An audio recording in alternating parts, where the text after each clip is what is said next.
好来，乡亲啊，继续来看，有一阵少年游客实在是真恶质，到南投清境带一间民宿，将乌爸母摕迄个白火器，甲民宿的1楼到3楼喷甲四界，拢是打粉。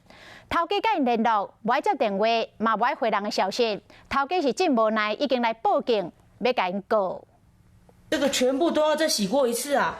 他们在房间全部都喷。民宿的茶地板顶悬规片的拢白糊，行过去拢卡印，这是人客留落来，敢是器物翕落来？5个人做伙大房，其中有一个人摕民宿的打粉白火器，全甲四界拢是。连化妆台、吹风机全部都是灭火器。3楼、2楼、1楼茶地板、榻榻米所有用品都是白色的啊！想要清好清气，食力啦。民宿的业者真无奈，特别是讲榻榻米，若是去摸到打粉，真正足歹清的。伊讲人客退房了，因才发现有这款的代志，有打电话给对方，但是都无接电话。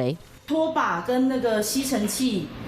然后再拖把，然后再湿式吸尘器，完全都是还是这样子。因为它粘的。